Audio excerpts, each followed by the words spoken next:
आइए हम प्रभु के वचन में जाने से पहले प्रार्थना करें। प्रभु आपको धन्यवाद आज के दिन के लिए, ये जीवन दान के लिए। और प्रभु आपके वचन से हम सच्चाई को जानना चाहते हैं। वो प्रभु सत्य के द्वारा इन्हें पवित्र कर, तेरा वचन सत्य है। बाकी के समय आपके हाथ में रखते हुए ये प्रार्थना यीशु प्रभु के नाम से मांगते हैं, आमीन। तो प्रिय लोग, इन दिनों में हम बात कर रहे हैं अंत के दिन का चिन्ह के बारे में, अर्थात प्रभु यीशु मसीह आने से पहले और जगत का अंत होने से पहले क्या क्या होगा। और प्रभु यीशु मसीह जब बादल में आएंगे तो अब सभी उद्धार पाए हुए लोगों को अपने साथ बादल में लेके जाएंगे। और उसके बाद इस धरती पर 7 साल का कलेश का होगा। इसके बारे में भी विगत का मैंने अध्ययन में आपको बताया। तो आज मैं बताऊंगा कि सब कुछ तैयार है। इसका मतलब है प्रभु कभी भी आ सकता है, लेकिन प्रभु जब आएंगे कौन लोग जाएगा उसके साथ। बाइबल क्या बताता है? क्या सभी अपने को क्रिश्चियन कहने वाले 2.6 बिलियन लोग, अर्थात 200 करोड़ 60 लाख लोग, सभी लोग जाएंगे स्वर्ग? बाइबल क्या बताता है? तो प्रिय लोग, ये बात बहुत ज़रूरी है कि रैप्चर के बारे में भी बाइबल डिटेल्स में हमें बताता है, व्याख्यात्मक रूप में बताता है, जिसके बारे में हमें आज के दिन कुछ हद तक हम लोग अध्ययन करेंगे। आइए हम परमेश्वर के वचन में जाते हैं। परमेश्वर का इतिहास मैंने पहले भी बताया था। आदम से लेकर अब्राहम क्या समय? विवेक का समय। और उस समय लोग अपने विवेक में इतने निकम्मे हो गए कि वो लोग केवल संसारिक और शारीरिक अभिलाषाओं में, पाप में और भी ज़्यादा बढ़ते गए, जिसके वजह से नूह को परमेश्वर ने चुना। और उसके बाद हमें पता है जहाज़ तैयार हुआ, 120 साल लगा। और उसके बाद जल प्रलय हुआ है, जब नूह, उसके परिवार और वहाँ के पशु प्राणी जो परमेश्वर ने कहा था शुद्ध अशुद्ध से, तो उन सारे आने के बाद हम जानते हैं द्वार परमेश्वर ने बंद कर दिया। उसके बाद 40 दिन 40 रात वर्षा हुई, जिसके प्रमाण हम लोग ने देख चुके हैं। वो जहाज़ कहाँ है? आज भी अरारत पर्वतों में वहाँ पर टिका हुआ है।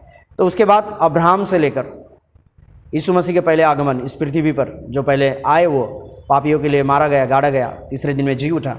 ये समय हम जानते हैं अब्राहम से यीशु मसीह के पहले आगमन इस पृथ्वी पर, ये चुने हुए लोगों का समय या व्यवस्था का समय कहा जाता है।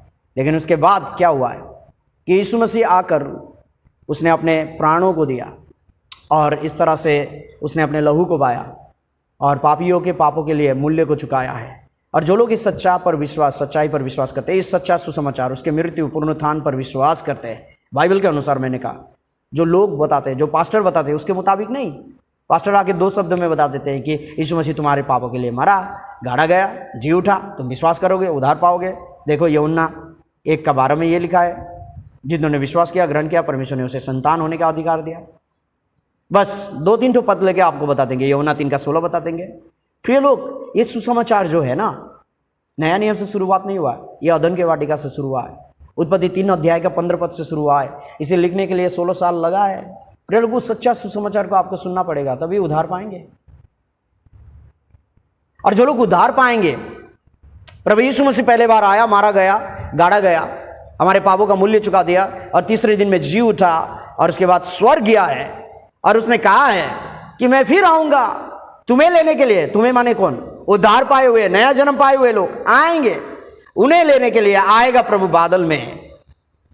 और यह समय बहुत ही निकट है, सब कुछ तैयार है। इजराइल का पूर्ण निर्माण 14 में 1948 सबसे बड़ा प्रमाण है यीशु मसीह का, सबसे बड़ा चिन्ह है प्रभु यीशु मसीह का दूसरा आगमन का। लेकिन प्रभु अभी भी धीरज ही है। पतरस में कहा गया है वो इसीलिए धीरज धरता है ताकि कोई भी नष्ट ना हो। प्रिय लोग, आप नष्ट ना हो, इसलिए प्रभु धीरज ही है। लेकिन प्रभु आज आए तो इसमें कोई भी हम लोग का बहाना नहीं रहेगा, हम कोई भी प्रभु को दोष लगाने की बात नहीं रहेगी, क्योंकि सब कुछ जो प्रभु ने कहा था वो पूरा हो चुका है। प्रभु जब बादल में आएंगे हमें उठा के ले जाएंगे, जो लोग उद्धार नया जन्म पाए हुए हैं। उसके बाद 7 साल का कलेश का समय और उसके बाद प्रभु यीशु मसीह धरती पर आएगा। मैंने आपको बताया कि उसके धरती के आने के ठीक पहले तीसरा युद्ध होगा आग के द्वारा। उसके बाद प्रभु धरती पर आएंगे, और उसके बाद 1000 साल का राज्य प्रभु करेगा। तो ये है इतिहास। तो हमने अभी देखा है यीशु मसीह का पहले आगमन से लेकर हमने अभी तक अन्य जातियों का समय, जो कि अनुग्रह का समय भी कहा जाता है, जब तक रैप्चर नहीं होगा तब तक अनुग्रह का समय में हम हैं। यीशु मसीह का पहला आगमन से लेकर उसके दूसरा आगमन बादल तक, ये समय को विशेषकर अन्य जातियों का समय या अनुग्रह का समय कहा गया है। ठीक है, जिसमें हमने चिन्ह को देखा कि यह अनुग्रह का समय अब अंत होने वाला है। ये लगातार नहीं जाएगा ऐसा, अब ये अंत है जिनके बारे में हमने चिन्हों के जरिए हमें पता चला। और जब प्रभु बादल में आएंगे हम सभी उद्धार पाए हुए लोगों को उसके साथ हवा में अथवा बादल में हमें उठा लिए जाएंगे। उसके बाद इस संसार में 7 साल का कलेश का समय होगा, 3.5 साल झूठी शांति, 1,44,000 यहूदी लोग बचाए जाएंगे और एक सरकार, एक पैसा होगा जो कि 666। और उसके बाद क्या होगा? परमेश्वर का क्रोध 3.5 साल, 7 साल का जो 3.5 साल का बाकी का हिस्सा है, दूसरा भाग, उसमें क्या होगा? महाकलेश का समय। परमेश्वर अपने सारे क्रोध को वहां बरसाएगा। 7 मुहरे खोले जाएंगे, 7 तुरही फूकी जाएंगे, 7 कटोरे उधेड़े जाएंगे, ये सारा। और उसके बाद शैतान को क्या किया जाएगा? बांधकर अथाह कुंड में डाला जाएगा। और उसके बाद प्रभु यीशु मसीह 1000 साल के राज्य करेंगे। वो बादल से हमारे साथ इस धरती पर आएगा और वहां पर उसके बाद वो 1000 साल का। मैं बार बार ये बात को बता रहा हूं क्योंकि आपको इसका ज्ञान सही प्रकार से होना चाहिए। तो प्रभु जब बादल में आएंगे कैसे घटना होगी, कैसे स्थिति होगा, इसके बारे में भी बाइबल बताता है। मत्ती 24 अध्याय का 36 और 37 पद, मत्ती 24 का 36 और 37। उस दिन और उस घड़ी के विषय में कोई नहीं जानता। यह बात बहुत इंपॉर्टेंट है। जब प्रभु आएगा बादल में दोबारा, इस घड़ी और उस दिन के बारे में कोई नहीं जानता। लेकिन आज बहुत सारे झूठे मसीह हैं जो कह रहे हैं मैं दोबारा आने वाला मसीह हूं, जिसके बारे में मैंने आपको बताया। आज चाइना में ऐसा एक दल है, मैं बताऊंगा, उसका वीडियो भी मैं आपको दिखाऊंगा। वो कहता है कि अब यीशु जो है चाइना में आ चुका है स्त्री के रूप में, औरत के रूप में। लेकिन बाइबल कहता है कि उस दिन उस घड़ी के बारे में कोई नहीं जानता, न स्वर्ग के दूत और न पुत्र, परंतु केवल पिता। जैसे नूह के दिन था वैसा ही मनुष्य का पुत्र का आना भी होगा। नूह के दिन कैसा था? 120 साल तक जहाज बनाता रहा नूह, उसके परिवार मिलकर प्रचार भी करता रहा। बाइबल कहता है नूह ने धार्मिकता का प्रचार किया, लेकिन कितने लोगों ने सुना और सब जहाज तैयार हो चुका। परमेश्वर ने कहा कि अब अंदर जा। परमेश्वर ने पशु प्राणियों को लाया, अशुद्ध से 2-2 जोड़े, शुद्ध से 7 जोड़े, इस तरह से जहाज के अंदर प्रवेश किया। और उसके बाद नूह उसके परिवार प्रवेश किया 8 प्राणी मनुष्य में। और परमेश्वर ने द्वार को बंद कर दिया। जैसा द्वार बंद हुआ परमेश्वर ने करा द्वार, उसके साथ साथ बारिश शुरू हो गई। बारिश शुरू हो गई अचानक। और क्या हुआ? 40 दिन 40 रात बारिश हुआ और सांस लेने वाले हर एक चीज मारे गए। सब मारे गए, सिर्फ मछलियों को छोड़कर सब मारे गए। प्रिय लोग, अचानक हुआ। 120 साल दिया था परमेश्वर, चेतावनी का वचन नहीं सुना लोगों ने। आज ऐसा ही है, हम भी इस वचनों के द्वारा आपको चेतावनी दे रहे हैं कि आप क्रिश्चियन है बोल के संतुष्ट होने की जरूरत नहीं है, आनंद मनाने की जरूरत नहीं है। आप उद्धार पाए हुए, नया जन्म पाए हुए क्रिश्चियन है या नहीं? क्योंकि प्रभु जब अचानक आएगा बादल में, सिर्फ वो लोग ही जाएंगे और ये अचानक होगा। ये दिन और घड़ी के विषय में कोई नहीं जानता है। और ये कैसा होगा? पौल इसके बारे में 1 कोरिन्थियों 15 अध्याय पूरा यहां पर सुसमाचार से लेकर यहां पर रैप्चर के बारे में भी अच्छी तरह से बताया गया है। 1 कोरिन्थियों 15 अध्याय का 51 और 52 पद। देखो मैं तुमसे वेद की बात कहता हूं, हम सब नहीं सोएंगे परंतु सब बदल जाएंगे। और यह क्षण भर में पलक मारते ही अंतिम तुरही फूकी जाएगी और मुर्दे अविनाशी दशा में उठाए जाएंगे और हम बदल जाएंगे। मुर्दे जो प्रभु में मरे हुए हैं, सोए हुए हैं, वो पहले उठाए जाएंगे और हम जो जीवित है हमारा परिवर्तन होगा। उन्हें भी नया शरीर मिलेगा, महिमित शरीर हमें भी मिलेगा। ये पलक झलकते हैं। पलक झपकने में कितना समय लगता है? क्षण मात्र में होगा। ऐसा ही परिवर्तन होगा। आपको बताए, जो चीज 2 बार जन्म लेती है वो 1 बार मरता है, लेकिन जो 1 बार जन्म लेता है वो 2 बार मरता है। कहने का मतलब क्या है? कि हमारा जन्म हो चुका है शरीर में। अगर हम आत्मा में भी नया जन्म पाते हैं तो हमारा 2 जन्म हुआ, शारीरिक आत्मिक। और अगर हमने 2 बार जन्म लिया तो मरेंगे 1 बार शरीर में, और वो भी मरेंगे या नहीं मरेंगे। अगर प्रभु बादल में आ जाए तो हमें मरने की जरूरत भी नहीं, हमारा परिवर्तन होगा। अद्भुत। और ये बात प्रभु ने प्रकृति में दिखाया है, प्रकृति में, कि परिवर्तन कैसा होता है। जैसा ये बीज है, ये बीज आप देख रहे हैं, ये बीज विभिन्न प्रकार का आकार का है। कोई मोटा है, कोई पतला है, कोई लंबा है, कोई छोटा है, विभिन्न प्रकार का है। अगर ये बीज में जान है तो इससे कैसा चीज निकलेगा? आपको पता है ये बीज किस फूल का है? आप में से प्राय लोग नहीं बता पाएंगे। ये है सूरजमुखी फूल, सनफ्लावर सीड। लेकिन आपको पता है ये बीज देखकर आपको पता चलेगा कि इतना सुंदर फूल इससे हो सकता है। ये एक शरीर है और ये दूसरा शरीर है। ये बीच में अगर जान होगा तभी ये बदलकर सूरजमुखी फूल बनेगा, सुंदर। अगर ये इस बीच में जान नहीं होगा, ये मरा हुआ है, तो ये कभी भी बदलेगा नहीं, वो ऐसा ही खत्म हो जाएगा। वैसा ही ये अंडा है। किसका अंडा है? अंडा बहुत सारे चीजों का होता है। मुर्गी का होता है, हाँ, हर एक आपको पता है, ऑस्ट्रिच का होता है, और उसी तरह पंछियों का होता है कि नहीं? विभिन्न प्रकार के पंछियों का हम देखते हैं अंडे होते हैं। ये किसका है? कैसा? अगर इस अंडे में जान है तभी ये बदलकर कैसा होगा? एक सुंदर सा क्या होगा? पंछी में परिवर्तन होगा। लेकिन ये अंडा सड़ा हुआ है, इसमें जान नहीं है, तो ये बदलेगा? नहीं बदलेगा। ये एक शरीर है और ये दूसरा शरीर है। उसी तरह से ये एक शरीर है, नाशवान शरीर, और यही बात को बताया गया है पहले कुरिन्थियों 15 अध्याय में। पौल जब कहता है परिवर्तन की बात, ये नाशवान है, ये शरीर में हम कभी भी नहीं जाएंगे, लेकिन ये बदलेगा। जैसा कि प्रभु पुनरुत्थान के बाद उसका शरीर आत्मिक शरीर था, तो ऐसा ही हमें भी मिलेगा, महिमित शरीर हमें भी मिलेगा। और ये प्रकृति में परमेश्वर ने दिया है, जिस बीच में जान होगा। अगर आप में अनंत जीवन का वचन है, आपका आत्मा ने उद्धार पाया है, नया जन्म पाया है, जीवित है, तभी आप परिवर्तन होंगे प्रभु आने के समय में। इस तरह से ये क्या बोलते हैं? हुआ पिल्लू, कैटरपिलर। आपको पता है ये देखने में कैसा लगता है? हम छू भी नहीं सकते इसको, देखने से तो हम मारते हैं। लेकिन आपको पता है यही बदलकर क्या होता है? तितली बनता है। तितली के साथ खेलते हैं हम लोग, विशेषकर बच्चे लोग, लड़की बच्चे लोग, हाँ, बच्ची लोग खेलना बहुत ही पसंद करता है। आपको पता है यही चीज है, ये एक शरीर है, लेकिन ये परिवर्तन होकर कैसा बनता है? तितली। मैं आपको दिखाना चाहूंगा इसका वीडियो किस तरह से होता है, आप देखिए इसे।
और ये चीज होने वाला है। प्रभु यीशु ने भी यूहन्ना 11 अध्याय का 25 पद में इस बात को कहा है। मैं पढ़ना चाहूंगा आपको। यूहन्ना 11 अध्याय उसका 25 पद, जब लाजर को वो जीवित करता है उससे पहले प्रभु क्या कहता है उसके बहनों से। यूहन्ना 11 अध्याय का 25 पद में लिखता है, यीशु ने उससे कहा, पुनरुत्थान और जीवन मैं ही हूँ, जो कोई मुझ पर विश्वास करता है वह यदि मर भी जाए तो भी जिएगा। 26, और जो कोई जीवित है और मुझ पर विश्वास करता है वह अनंत काल तक न मरेगा। क्या तू इस बात पर विश्वास करती है? तो यहां पर प्रभु यीशु ने कहा था, जो लोग मरे हैं प्रभु में वो पहले जी उठेंगे, वो अनंत काल के लिए जी उठेंगे, उन्हें नया शरीर मिलेगा। और जो लोग जीवित है, प्रभु पर विश्वास करते हैं, उद्धार पाया, नया जन्म पाया है, वो लोग परिवर्तन होंगे, कभी नहीं मरेंगे। और इस तरह से हम प्रभु के साथ बादल में उठा लिए जाएंगे। और प्रभु जब बादल में आ गया, क्या स्थिति होगी प्रिय लोग? लोग चाहे संसार में कोई भी समय में क्यों ना हो, कोई भी स्थिति में क्यों ना हो, उद्धार पाया है, नया जन्म पाया है, तो वो उसी समय खींचा जाएगा, प्रभु के द्वारा उठा लिया जाएगा। और ये बात लूका 17 का 34 और 35 पद में भी लिखा गया है, मैं तुमसे कहता हूं, उस रात दो मनुष्य एक खाट पर होंगे, एक ले लिया जाएगा और दूसरा छोड़ दिया जाएगा। दो स्त्रियां एक साथ चक्की पिसती होगी, एक ले ली जाएगी और दूसरी छोड़ दी जाएगी। सोते हैं कब लोग? प्राय सोते हैं लोग रात को। और काम कब करते हैं? दिन को करते हैं, सुबह को करते हैं। ये रात का समय है, दिन का समय है। आप खेतों में काम कर रहे हैं, चक्की पीस रहे हैं। और दूसरा वचन में कहा गया मत्ती रचित सुसमाचार में, वो लोग खेतों में काम कर रहे हैं, सुबह का वक्त नाश्ता बनाते हैं। चक्की पीसना, पहले के ज़माने में आपको पता है चक्की का इस्तेमाल होता था। तो शुरुआत में सुबह का दिन भर के लिए वो लोग क्या करते थे? तैयार करते थे ब्रेकफास्ट, लंच और डिनर, सुबह का नाश्ता, दिन का भोजन और रात का। तो इस तरह से ये स्त्रियां काम कर रही है। और मत्ती रचित सुसमाचार के मुताबिक खेतों में भी काम कर रहा है दो लोग। लेकिन दुख की बात यह है कि एक उठा लिया गया और दूसरा छोड़ दिया गया। पृथ्वी गोल है, कोई रात का समय है, सुबह का समय है, दिन का समय, एक समय। जब प्रभु बादल में आएगा, सारे संसार से जो उद्धार पाए हैं, आप और आपकी पत्नी है, दोनों सो रहे हैं, आप और आपके बच्चे लोग हैं, सो रहे हैं एक साथ। लेकिन अगर आपने उद्धार पाया है, आप उठा लिए जाएंगे। आपके बच्चे ने उद्धार नहीं पाया। बच्चे का मतलब क्या है? छोटा छोटा बच्चा नहीं, मैं बोल रहा हूं एक समय होता है बच्चे को समझ आने का, समझ में है ना? उस हिसाब से जब वो लोग अगर वचन को सुनकर उद्धार नहीं पाएंगे तो वो लोग छोड़ दिया जाएगा। दो लोग एक खाट में होंगे, दो लोग काम कर रहे होंगे, एक उठा लिया जाएगा और दूसरा छोड़ दिया जाएगा। कितनी दुख की बात होगी। आप में से जो लोग हैं, अगर आपने उद्धार पाया है, अगर आपके पत्नी ने नहीं पाया, आपके बच्चों ने नहीं पाया है, तो कितनी दुख की बात होगी कि एक छोड़ दिया जाएगा, दूसरा ले लिया जाएगा। प्रिय लोग, आप चाहते हैं आपके बच्चे या आपके पत्नी, आपके पति छोड़ा जाए? नहीं। तो सर्वप्रथम अपने विश्वास को और अपने परिवार के विश्वास को निश्चित करिए, क्योंकि जो लोग उद्धार पाए, नया जन्म पाए, उन्हें ही प्रभु ले जाएगा। इस तरह से दो लोग काम कर रहे हैं, एक ले लिया गया, दूसरा छोड़ दिया। वो रो रही है क्योंकि उसे पता है, ये बाइबल कहता है कि अब इसके लिए कोई भी आशा नहीं, अब 7 साल के कलेश है इसके लिए। चक्की पिस रही है, एक ले लिया गया, दूसरा छोड़ दिया गया। उसे पता है कि अब इसके लिए कोई आशा नहीं है, उसे 7 साल के कलेश में जाना पड़ेगा। प्रिय लोग, क्या करेंगे? पहले तिस्सलुनीके 4 अध्याय 16 और 17 पद में क्या लिखा है? क्योंकि प्रभु आप ही स्वर्ग से उतरेगा, वह समय ललकार और प्रधान दूत का शब्द सुनाई देगा और परमेश्वर की तुरही फूंकी जाएगी, और जो मसीह में मरे हैं, ध्यान से, जो मसीह में मरे हैं, सो गए हैं, वो पहले जी उठेंगे। तब हम जो जीवित और बचे रहेंगे उसके साथ बादलों पे उठा लिए जाएंगे कि हवा में प्रभु से मिले, और इस रीति से हम सदा प्रभु के साथ रहेंगे। मैं आपको एक रैप्चर का वीडियो दिखा रहा हूं, आप देखिए इसे। मैंने बताया प्रभु बादल में आएगा, मैंने बताया प्रभु कब आएगा? बादल में आएगा। लेकिन यहां एक दल है जो कहता है कि चाइना में आ चुका है। मैंने आज इससे पहले का वीडियो में दिखाया आपको, ऑस्ट्रेलिया में कहता है कि मैं आ चुका हूं। इस तरह से 40, करीबन 40 से भी अधिक दूसरा यीशु कहते हैं कि मैं आ चुका, मैं दूसरे बार आने वाला यीशु हूं। और आज ये वीडियो आप देख सकते हैं, ये बहुत ही खतरनाक दल है जिसे चाइना में बैन किया गया है, जिसे विभिन्न देशों में बैन किया गया है। प्रिय लोग, ये खतरनाक है। आपको यूट्यूब के जरिए, आपका फोन के जरिए आपको ये बहुत ही आकर्षित करता है, लेकिन ये लोग झूठा दल है। होशियार। सबका प्रभु यीशु मसीह के नाम में जय मसीह की दोस्तों, स्वागत है आपका हमारे कमेंट में। सुनेंगे। दोस्तों, आज आपको फेसबुक, यूट्यूब, व्हाट्सएप हर जगह सर्वशक्तिमान परमेश्वर की कलीसिया के नाम से ग्रुप मिलेगा जो मसीह होने का दावा करते हैं, और एक रिपोर्ट के अनुसार 40 लाख लोग इनके साथ जुड़ भी चुके हैं। इसे इंग्लिश में the church of almighty God, eastern lighting, और हिंदी में सर्वशक्तिमान परमेश्वर की कलीसिया और पूर्वी बिजली के नाम से भी जाना जाता है। इनकी बातों को सुनकर तो ऐसा लगेगा जैसे ये लोग बहुत ही आत्मिक हैं और सारी बातें बाइबल से ही करते हैं। इनकी शिक्षाएं यीशु के दोबारा आगमन पर आधारित है, और इनका मानना है कि यीशु का दोबारा आगमन हो चुका है, और इस बार यीशु का आगमन चाइना में एक महिला के रूप में हुआ है। जी हाँ, चाइना में एक महिला के रूप में। दोस्तों, इस ग्रुप की शुरुआत सन 1991 में हुई और 4 साल। ये वीडियो थोड़ा लंबा है, मुझे दिखाने की जरूरत है। मैं आपको प्रमाण कर रहा हूं कि बाइबल कहता है कि उस घड़ी और उस दिन के बारे में पता नहीं है, लेकिन आज ये दल कहता है, ये डिनोमिनेशन कहता है कि एक चाइना में एक स्त्री के रूप में यीशु आ चुका है। प्रिय लोग, वो बादल में आएगा, आकाश में आएगा। वो चाइना में नहीं आएगा, अमेरिका में नहीं आएगा, भारत में नहीं आएगा, वो बादल में आएगा। होशियार, ये दूसरा इशू है, ये बाइबल का इशू नहीं है, क्योंकि दोबारा यीशु जब आएगा वो अपने उद्धार पाए हुए लोगों को सर्वप्रथम बादल में आएगा वो लेने के लिए, और 7 साल के कलेश के बाद उनके साथ इस पृथ्वी पर आएगा। उसके बाद 1000 साल का राज्य, ये बाइबल बताता है। ये झूठा शिक्षक देने वाले बहुत सारे ऐसे, दूसरा यीशु का दूसरा समाचार, दूसरा आत्मा का प्रचार करने वाले बहुत है। होशियार प्रिय लोग, तो जब प्रभु आएगा बादल में इस तरह से, और हम जो उद्धार पाए हैं सारा संसार से प्रभु के पास उठा लिए जाएंगे, और इस तरह से हम प्रभु के साथ रहेंगे, सदा सदा रहेंगे। ये बाइबल हमें बताता है, सारे संसार से उठा लिए जाएंगे। जैसा चुंबक सिर्फ लोहे के तिनके को खींचता है, बाकी की नहीं, उसी तरह से प्रभु भी जानता है कि सारा संसार में नया जन्म पाए हुए, उद्धार पाए हुए कौन है। सभी नामधारी मसीह नहीं, सब अपने को क्रिश्चियन कहने वाला नहीं, केवल उद्धार नया जन्म पाए हुए बाइबल के अनुसार सुसमाचार को सुनकर वो लोग को सिर्फ उठाएंगे। अगर आप सर आइजैक न्यूटन का एक बात है, उसके दोस्त ने कहा, पूछा था उनको कि जब प्रभु आएगा मैं कैसे जाऊंगा, प्रभु कैसे पहचानेगा मुझे। तो उनने अपने दोस्त से कहा कि जा थोड़ा मिट्टी का लेके आ, कुछ रेत लेके आ, और इस तरह से कुछ विभिन्न प्रकार के ईंट का टुकड़ा, इस सभी को लेके आ, और उसमें लोहे का तिनका भी लेके आना। तो उसने लाया, और एक चुंबक को लेके आना, तो चुंबक को भी लाया। तो उसने बोला कि अब इस सभी को यहाँ पर छोड़ दे, मिला दिया।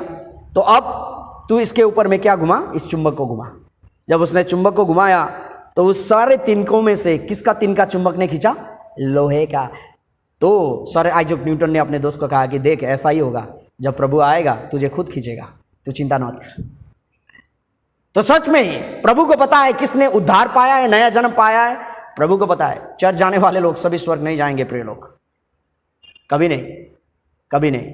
मैं आपको दिखाना चाहता हूं एक वीडियो, बहुत ही इंपॉर्टेंट है, रैप्चर के बारे में कैसा होगा।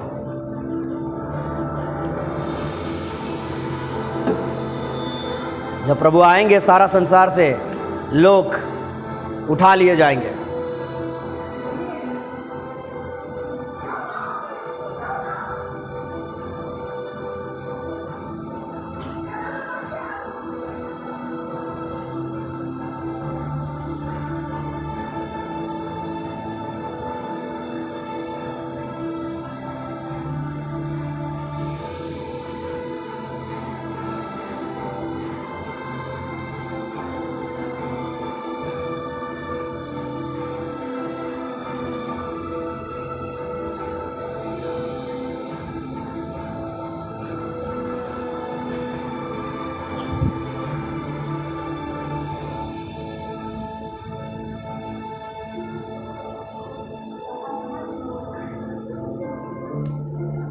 हम विश्वास करते हैं कि बच्चे लोग उठा लिए जाएंगे स्वर्ग में। एक समय है प्रभु का न्याय करने का एक तरीका है, और उसी प्रकार से बच्चे लोग,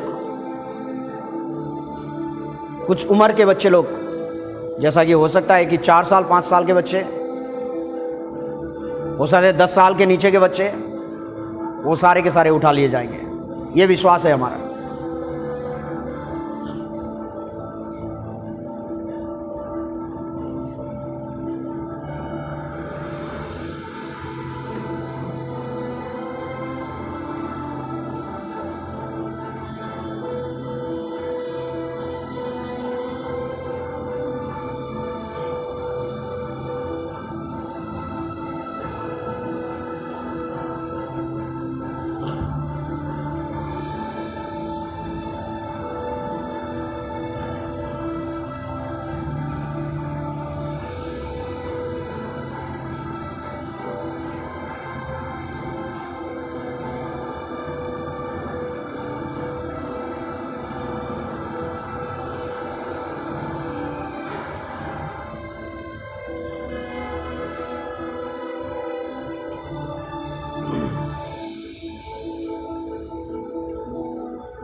मत्ती 24 का 40 पद में लिखा गया है।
हमने देखा कि चारों ओर कैसे घटनाएं घटी है। रैप्चर के समय भी ये सारा होगा।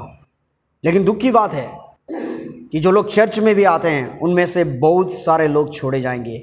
और ये घटना मैं आपको दिखा रहा हूँ, एक वीडियो बनाया गया है, आप देख सकते हैं इसे, कि वो सत्य जो बाइबल के आधार पर कहा गया है रैप्चर के बारे में, तो ये घटनाएं एक चर्च के बारे में दिखाया गया है, एक वीडियो बनाया गया है, एक फिल्म बनाया गया है, आप इसे देख सकते हैं। या पास्टर जैसा मैं आप लोगों को प्रचार कर रहा हूँ रैप्चर के बारे में, वो भी प्रचार कर रहे हैं और अचानक रैप्चर हो जाता है और बहुत सारे लोग छोड़े जाते हैं।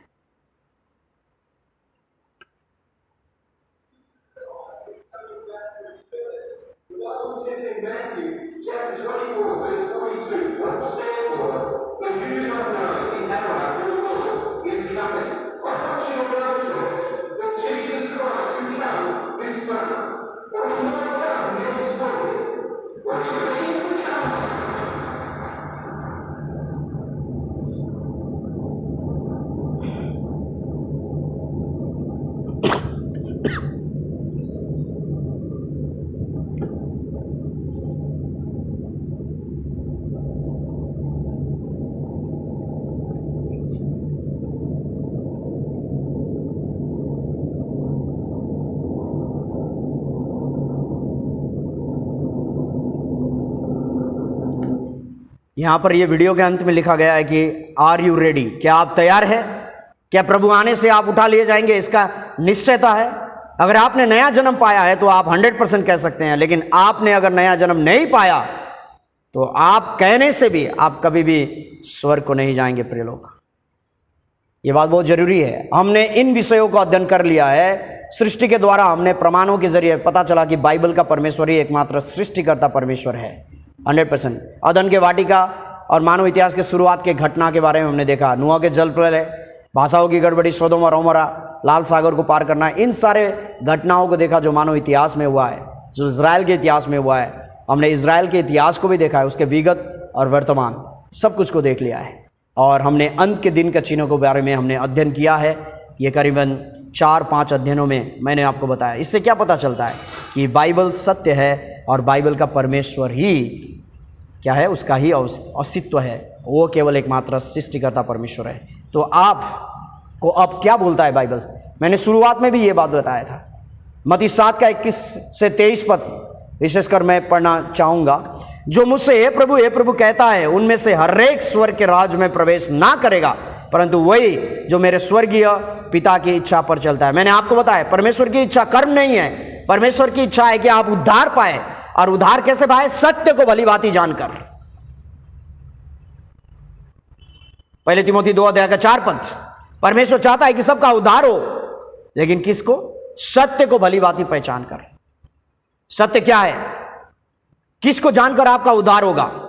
मुक्ति पाएंगे, आप नया जन्म होगा, पापों की क्षमा होगा, पवित्र आत्मा आप में आएगा, आप स्वर्ग जा सकते हैं, आपका रैप्चर होगा। कौन सत्य को जानना है? मैंने आपको बताया यूहन्ना 17 का 3 और 3 पद में, विशेष यूहन्ना 17 का 3, कि अनंत जीवन यह है कि वे तू एकमात्र सच्चा परमेश्वर को और जिसको तूने भेजा यीशु को जाने। इस सत्य को जानेंगे जब आप प्रिय लोग आप उद्धार पाएंगे, अन्यथा नहीं। हमने परमेश्वर की इच्छाओं में से हमने एक चीज को जो जान लिया इन सारे बातों से, कि क्या जाना? कि जीवित परमेश्वर बाइबल का एकमात्र परमेश्वर है। अब वो परमेश्वर आपको बताएगा कि आप उसके आगे कौन है, प्रभु आने से आपका रैप्चर क्यों नहीं होगा, और उसके बाद मैं आपको बताऊंगा कि आपका रैप्चर क्यों होगा। ये सारे अध्ययन आने वाले दिनों में बताएंगे। मत्ती 7 का 22 और 23 पद, उस दिन बहुत से लोग मुझसे कहेंगे, हे प्रभु क्या हमने तेरे नाम से भविष्यवाणी नहीं की, वचन प्रचार नहीं किया, सेवकाई नहीं की, तेरे नाम से बहुत सारे आश्चर्य काम नहीं किया, चंगाई नहीं किया, अद्भुत काम नहीं किया? तब मैं उनसे खुलकर कह दूंगा, मैंने तुमको कभी नहीं जाना, ये कुकर्म करने वालों, मेरे पास से चले जाओ। प्रिय लोग, आपके जीवन में यीशु के नाम से बड़े काम हुए हैं, बड़े बड़े पास्टर, बड़े बड़े प्रचारक या बड़े बड़े हीलर्स जो अपने को बोलते हैं, एपोस्टल कहते हैं, आप प्रेरित कहते हैं, अपने को भविष्यवक्ता कहते हैं, विभिन्न प्रकार के नाम से अपने को पुकारते हैं और कहते हैं कि मुझ में पवित्र आत्मा है, चंगाई करते हैं, अद्भुत कामों को करते हैं। लेकिन अगर उन लोगों में भी, अगर आपने भी परमेश्वर की इच्छा को नहीं जाना बाइबल अनुसार, तो आप सारे के सारे नरक जाएंगे। समझ में आ रहा है? प्रभु का इच्छा काम करना नहीं है यीशु के नाम से, प्रभु की इच्छा है सत्य को जानकर उद्धार पाना। पहले बात, क्या आपने पाया है? क्या आपने पाया है? इसलिए बाइबल क्या कहता है? 2 कोरिन्थियों 13 अध्याय का 5 पद, अपने आप को परखो कि विश्वास में हो कि नहीं, अपने आप को जांचो, क्या तुम अपने विषय में यह नहीं जानते कि यीशु मसीह तुम में है, नहीं तो तुम जहाज में निकम्मे निकले हो। प्रिय लोग, अपने विश्वास को परखिए, उद्धार के विश्वास को परखिए, और परखने का एक ही तरीका है, वो है परमेश्वर का वचन, मसीह का वचन, क्योंकि अतः विश्वास सुनने से और सुनना मसीह के वचन से। रोमी 10 का 17। प्रिय लोग, मैंने आपको वचन दिया है, प्रभु का वचन दिया है, वो सत्य वचन दिया है, और अपने विश्वास को जांचिए। आपने अगर सत्य परमेश्वर को नहीं जाना है, तो अब इन वचनों के द्वारा आपने जाना है। ये वचन एक एक करके सुनना बहुत ही जरूरी है। आने वाले दिनों में मैं आपके बारे में बताऊंगा, परमेश्वर आपके बारे में बताएगा कि आप कौन है उसके आगे। आप सभी को प्रभु आशीष करे, सुरक्षित रखे। आप सभी को जय मसीह की।